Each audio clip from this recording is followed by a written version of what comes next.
भारत गौरव आचार्य श्री पुलक सागर जी गुरुदेव के प्रवचन और लेटेस्ट धार्मिक भजन व कार्यक्रम निशुल्क देखने व सुनने के लिए हमारे YouTube चैनल जीन शरण मीडिया को आज ही सब्सक्राइब करें और सबसे पहले देखने के लिए बेल आइकन पर क्लिक जरूर करें। श्रद्धा, भक्ति, आस्था हो तो दुनिया में सब कुछ होता है। आस्था के दम पर आदमी आकाश की ऊंचाइयों को छू लेता है। आस्था के दम पर आदमी आस्था और विश्वास के दम पर पाताल में से पानी निकाल लेता है। लोग कहते हैं कि मशीन और यंत्र के माध्यम से पानी बोरिंग से बाहर आता है। मैं कहता हूं कि कोई भी मशीन बाहर पानी नहीं निकाल सकती है। आदमी की प्यास पानी को बाहर निकाला करती है। यदि प्यास ना होगी तो मशीन से पानी भी निकलने वाला नहीं है। यदि भूख ना होगी तो धरती अनाज नहीं देगी। प्यास ना होगी तो धरती से पानी नहीं मिलेगा।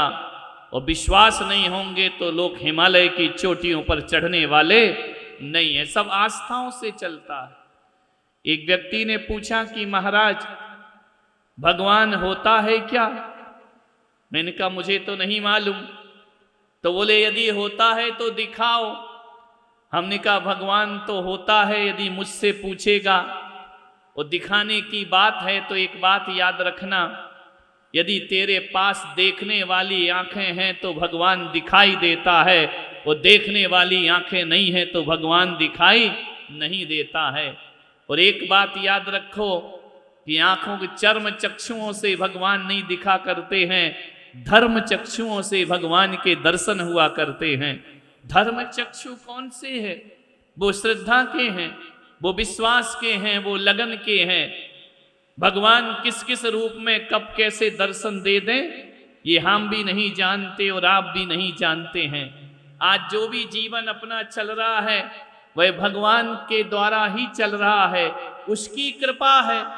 आज जितनी भी दौलत है तुम्हारे पास, ये मान करके चलना वो तुम्हारी नहीं है, वो देव शास्त्र गुरु की बदौलत तुम्हारे पास दौलत है। आज तुम्हारा घर है, मकान है, रुपया है, पैसा है, भगवान की कृपा से है।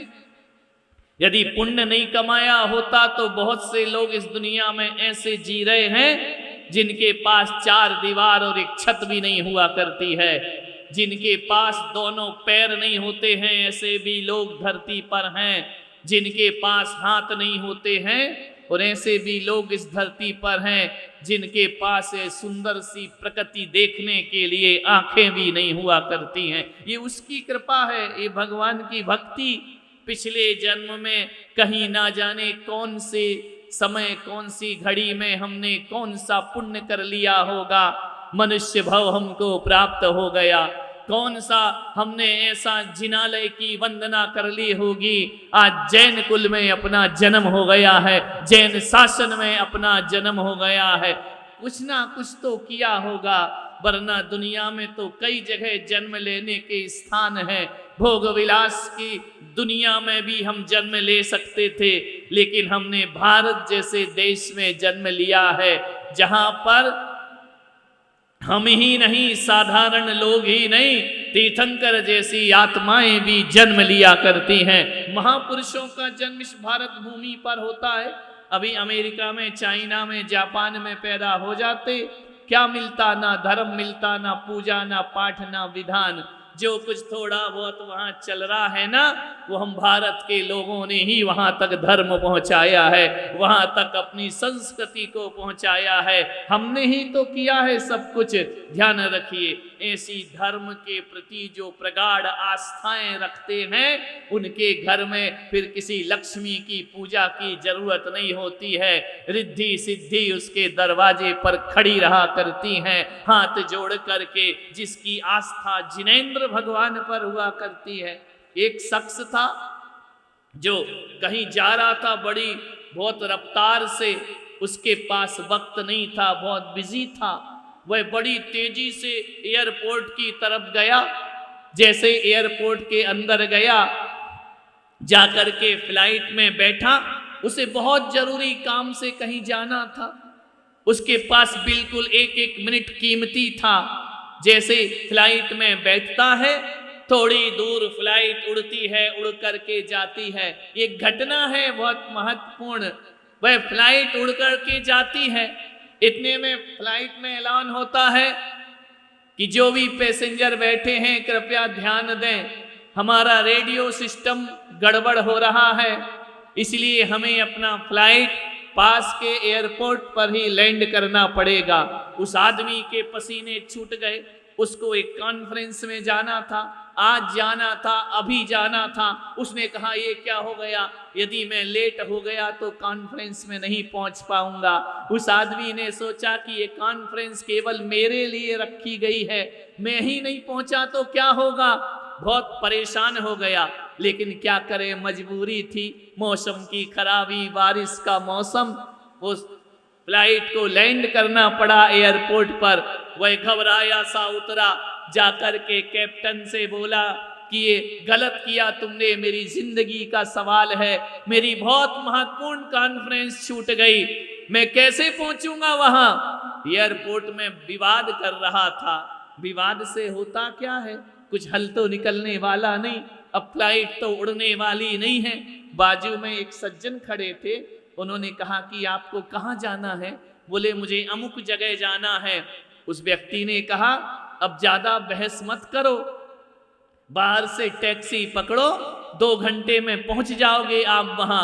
बोले 2 घंटे में पहुंच जाऊंगा, बोले हाँ। उसने कहा धन्यवाद, उसने टैक्सी पकड़ी और गया। टैक्सी में बैठ करके आस्थाएं देखो कहां कहां पहुंचाती हैं।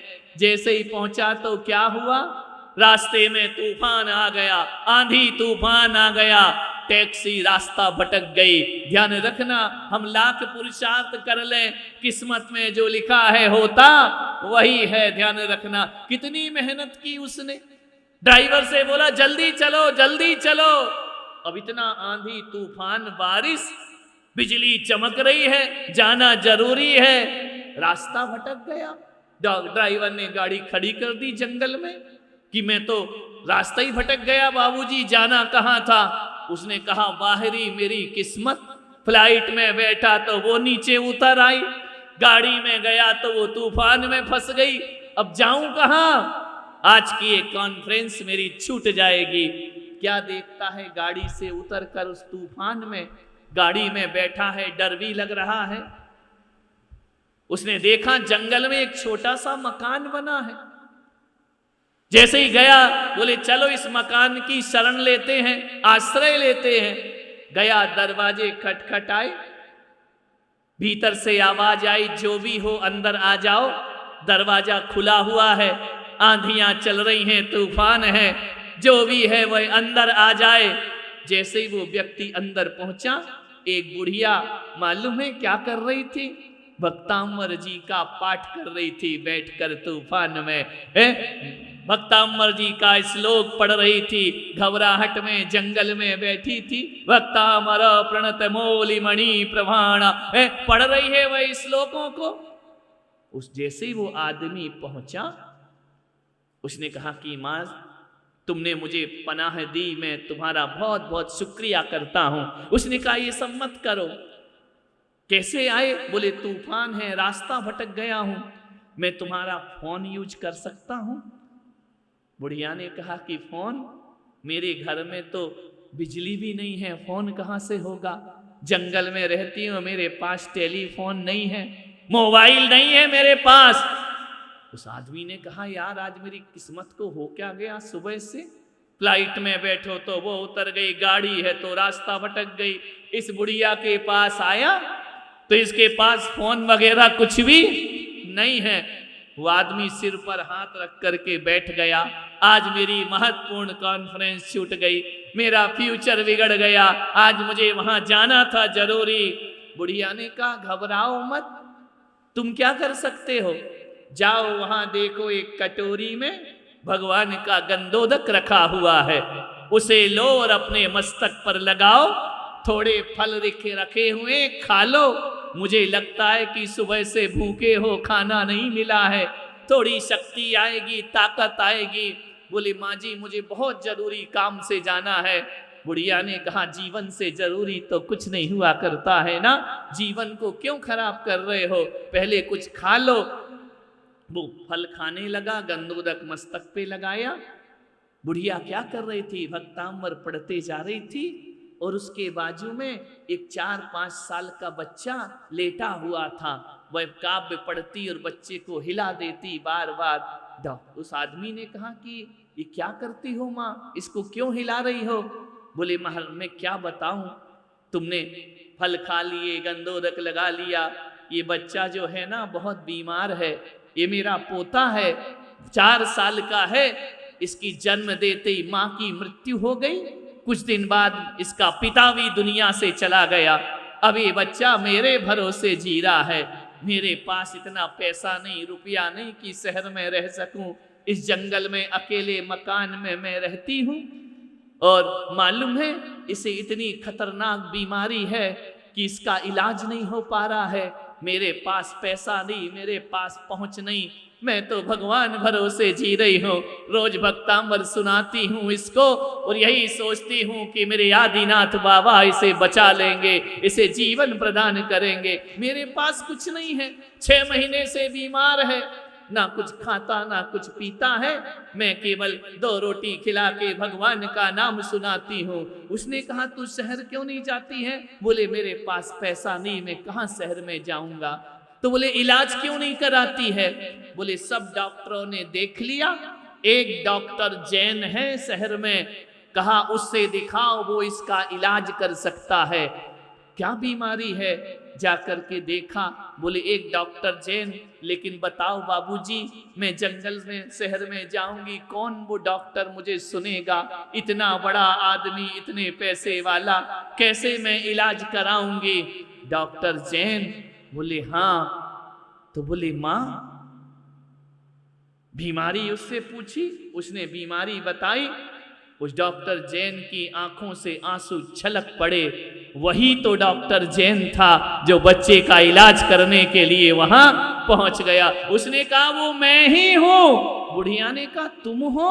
इतने बड़े डॉक्टर इस झोपड़ी में आए हो मेरी? बोले मेरे बच्चे का इलाज कर दोगे? बोले कि माई तूने मुझे पानी पिलाया, गंधोदक दिया, आज मुझे कॉन्फ्रेंस में जाना था, तू क्या करती थी? रोज भगवान से क्या बोलती थी? बोले मैं यही बोलती थी संकट की घड़ी है, मेरे बच्चे का जीवन है, कोई रास्ता मुझे दिखा दे भगवान।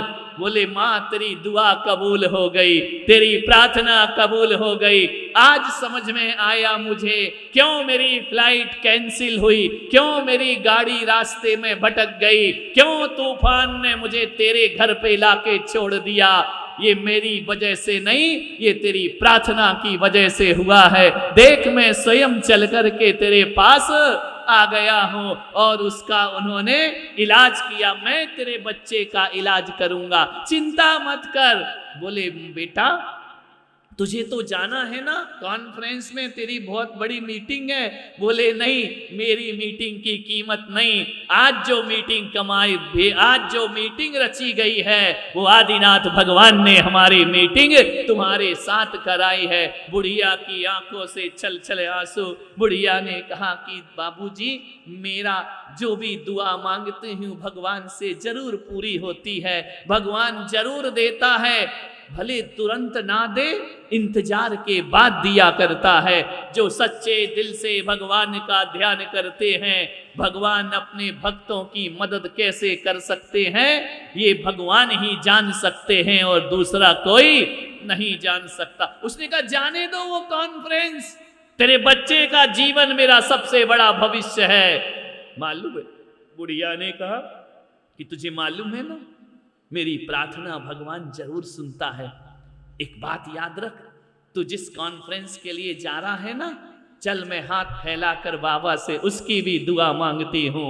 मालूम है कुछ देर बाद बच्चे को वह ले गया शहर में इलाज कराने के लिए। वो जैसे ही शहर पहुंचता है उसके मोबाइल चालू हो जाता है, उसमें आता है आज मौसम की खराबी से कॉन्फ्रेंस कैंसिल कर दी गई है, अब ये अगले महीने कॉन्फ्रेंस होगी। सोचिए विचार करिए, जीवन में ऐसी घटनाएं घट जाती हैं। कौन कहता है कि भगवान नहीं होता है? कौन कहता है कि हमारी प्रार्थनाएं स्वीकार नहीं की जाती हैं? एक बार दिल से प्रार्थना करके देखो, ये वही भगवान हैं जो मानतुंग के 48 तालों को तोड़ दिया करते हैं।